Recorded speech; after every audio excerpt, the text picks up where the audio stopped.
Hello and welcome to News Now on TV360. I'm Thelma Okoro. Nigeria's Senate President Bukola Saraki has appeared before the House Committee on Ethics and Privilege over the seizure of a sport utility vehicle belonging to the Senate. Officials of the Nigerian Customs Service impounded the vehicle in January this year after discovering that the documents used in clearing it were forged. Saraki, who denied the allegations leveled against him, told the committee that he decided to honor their invitation as a sign of respect for the Constitution. Still on the Nigerian Senate, Saraki has dismissed a report by Nigeria's anti-graft agency, the FCC, accusing him of corruption. The report by the Economic and Financial Crimes Commission alleges that Saraki misappropriated 3.5 billion naira, part of the initial payment of the Paris Club refund paid to states. However, the Senate President in a statement dismissed the report, describing it as a reaction from EFCC's President Ibrahim Magu. Now, just last week, he had failed to confirm Magu as the chairman of the EFCC. Vice-Chancellor of the Ahmadu Bello University, Zaria Ibrahim Garba, has confirmed that Dino Malaye graduated from the school on Monday. Garba appeared before the Senate Committee on Ethics and Privileges in relation to the certificate scandal surrounding Malaye. He said Malaye had graduated with a third class from the university in geography. Malaye is the senator representing Kogi State in the Nigerian Senate. The Senate had last week asked the committee to investigate an allegation that Malaye did not graduate from Abu as he had claimed. The controversy surrounding Malaye's university certificate began a few days ago after online media Sahara reporters claimed that the lawmaker did not graduate from the Ahmadu Bello University. Today, the Vice-Chancellor of the school said Malaye graduated in 2000 under the name of Daniel Jonah Malaye. He officially changed that name to Dino Malaye. Suspected Fulani herdsmen invaded Jato Aka Farm Center in Benue State, killing an inmate. Stephen Wancho, who is the public relations officer of the service in the state, confirmed this to newsmen on Monday. Wancho faulted the reports that the invasion was a failed jailbreak attempt. He says the service had tightened security in and around all the facilities in the state, assuring that there was no cause for alarm. Over 20 people have been confirmed dead following the outbreak of suspected meningitis in Sokoto State, northwest Nigeria. The deaths were said to have occurred in 7 local government areas of Kebe, Bodinga, Raba, Wamako, Gada, Dangashuni, and Turete. The state government has deployed teams of medical officials to prevent further spread of the deadly disease. The Nigerian government has extended the timeline for repair work on the runway of the Nnamdi Azikiwe International Airport in Abuja by another 18 weeks. According to the government, the 18 weeks upgrade would be carried out at night to allow normal flight during the day. The Abuja International Airport was shut down on March 8, 2017 and is expected to reopen on April 19th. Meanwhile, the Nigerian government has also confirmed that a total of 43,000 passengers used the alternative Kaduna International Airport in 11 days. The Nigerian mission in South Africa says it is investigating the latest xenophobic attacks on Nigerians in Polokwane, Limpopo province. Martin Cobham, who is Nigeria's High Commissioner in South Africa, told newsmen that the mission had visited the affected area and met with concerned parties. Cobham said the meeting set up a committee comprising of the Nigerian committee as well as South African police and taxi drivers to identify troublemakers and hand them over to the police force. A federal high court in Adamawa State has granted bail to Bala Ingilari, a convicted former governor of the state, for the sum of 100 million naira. The court granted the former governor bail on health grounds after he appealed his conviction by the court. Ingilari was arraigned by the Economic and Financial Crimes Commission in September last year for fraud and corruption. He was last month sentenced to 5 years in prison for corruption.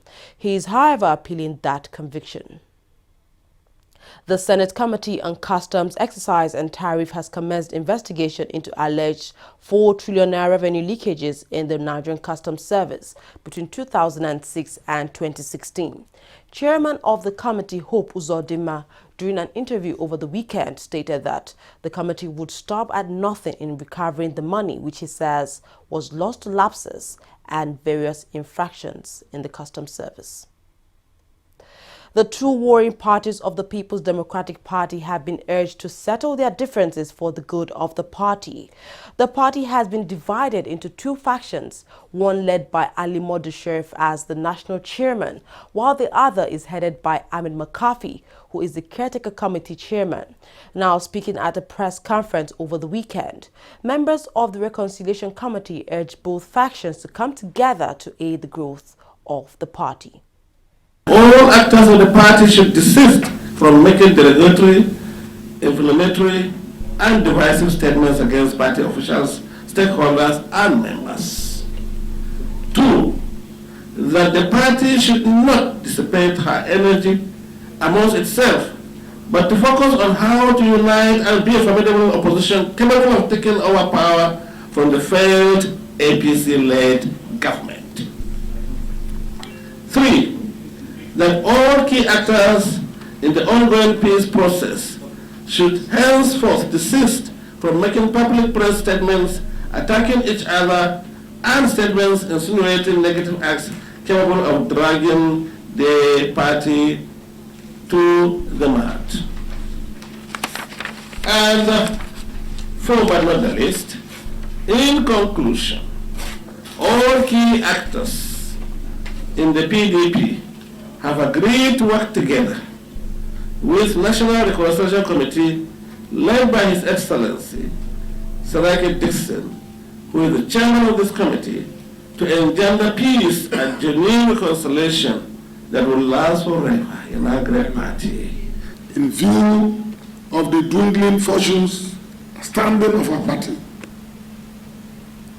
with the way we lost federal power, with the way our leaders are harassed day and night, with the hopelessness in the face of Nigerians, and the directionless government at the center, we think that the sooner the PDP party puts our house together, so much the better for Nigerian democracy and for our country.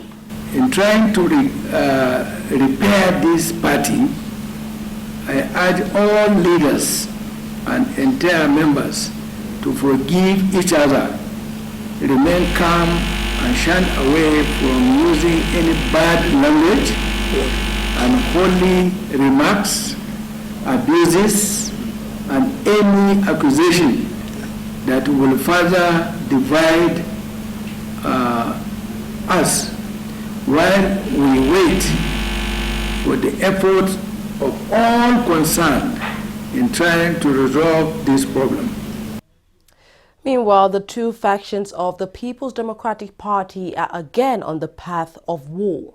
The crisis ensued following the decision of Ali Modu Sheriff to replace staff of the PDP Secretariat who were not cooperating with him as the chairman of the party. Sheriff had declared their job vacant and gave them a 7-day ultimatum to return the property of the party in their possession. However, McCarthy rejected the order of the party chairman, asking the old staff to ignore Sheriff's threat.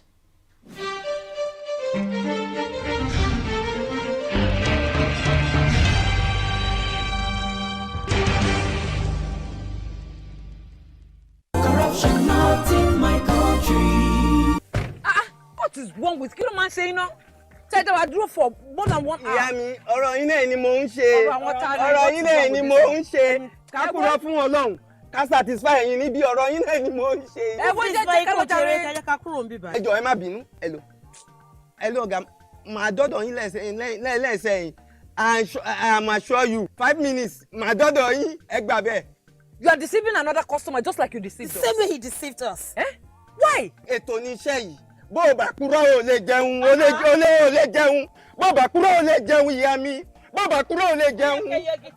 Workshop mi lélẹ́yìí. Ibi tí èèyàn bá ti ń ṣe ló ti ń jẹ. Ìyẹn ló ń pè ní workshop. Ibi tó bá ti ń work ni kó má ti shop.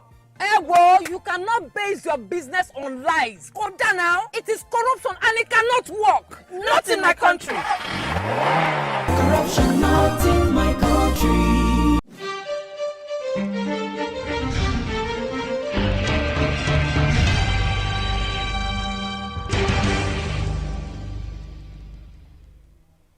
Welcome back. Up next, we have business news with Fidelia. Thank you, Thelma. The World Bank has approved a $200 million loan to Nigeria to support the government's effort to boost agriculture. The loan will come from the World Bank's low-interest arm, which is the International Development Association. Now, the $200 million loan has a maturity of 25 years with a grace period of 5 years. According to the financial body, about 60,000 individuals will benefit directly from the funding, of which 35% of them are women. The Central Bank of Nigeria says banks will no longer trade the naira at 375 per dollar for invincibles such as school fees, medical bills, and travel allowances. CBN on Monday morning said Nigerians can now get dollar at 360 across all commercial banks within the country. The policy suite being implemented by the CBN is aimed at creating a convergence between parallel market and official rate of foreign exchange. Meanwhile, the naira was quoted at 306 at the official market. This comes as the CBN announced it would offer $100 million in currency forwards to boost liquidity. Meanwhile, bureau de change operators say they have incurred forex losses from dollars sourced through the central bank. Oil fell further towards $50 a barrel on Monday, pressured by uncertainty whether an OPEC-led production cut will be extended beyond June. Brent crude was down 19 cents to trade at $50.61 a barrel, while US crude was down 31 cents to trade at $47.66 a barrel. A number of ministers from the Organization of Petroleum Exporting Countries, OPEC, and other producers met in Kuwait to review the progress of their supply cut, which initially runs until the end of June. OPEC and 11 other producers, including Russia last year, agreed to reduce their combined output by 1.8 million barrels per day in the first half of 2017. More stories coming up with Thelma. Don't go away.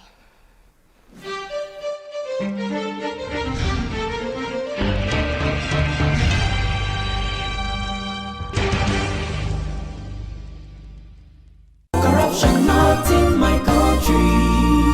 That was a very good business. Yeah. The furniture you brought was very perfect. That's how we roll. Because then let me do you receipts. Yeah. How much was it again? 1 million naira. Okay, write 2.5. Mbano. The deal was for 1 million naira now. Okay, write 3 million. I'll give you 500. Oh no, I don't do business like that now. Yeah. Hey, that can give me back my check. Let me go look for someone that understand business. Take. Your loss. It is only for incorruptible customers. What are you talking? Now get out. What kind of this? You will just die. No, You will die. That is the door. Now get out from here. Rubbish. Look, my people, make only add money for original invoice price. That's not corruption. Say no, not in my country. Corruption not in my country.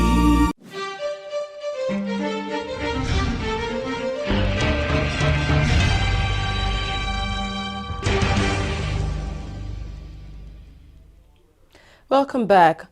Al-Shabaab has denied reports that its base in southern Somalia was attacked by Kenyan soldiers.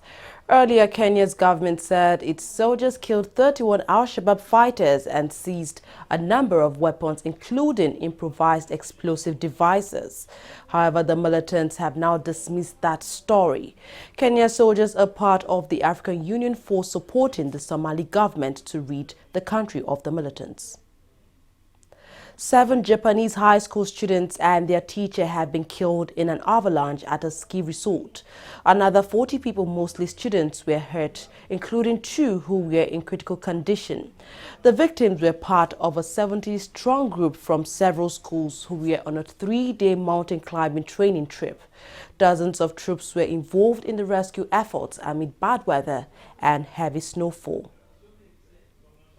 Moving on to sports stories now, Super Eagles midfielder Ogenyi Onazi has assured that the team is fully focused on qualification for the 2018 World Cup in Russia. The Eagles currently hold a commanding lead in their group after achieving a 100% record in their first 2 matches. The team is top of the group with 6 points, 4 ahead of closest challenger and next opponents, Cameroon. They were scheduled to play Burkina Faso on Monday this week, but the game has now been called off. Newly elected CAF President Ahmad Ahmad has begun his duties as CAF President. The CAF President held a meeting with board members where he announced he has accepted the resignation of Hicham El Amrani as CAF Secretary General. He also met with CAF staff on Monday at the Cairo headquarters of the 60-year-old organization. Ahmad beat longtime leader Issa Hayatou to be named president of CAF. Arsenal legend Thierry Henry has refused to rule out the possibility of replacing Arsenal manager Arsene Wenger at the end of the season. Wenger, who has been Arsenal manager since 1996, runs out of contract in the summer and has not agreed a new deal. There have been rumors in the English press that Arsenal owner prefers Henry as Wenger's replacement, and the Frenchman has now refused to dismiss those reports. Henry, who is currently Belgium's assistant manager, however, hinted that he needs to gain more experience before taking on the job at Arsenal. Well, that's it on News Now. Thank you very much for watching. I'm Thelma Okoro.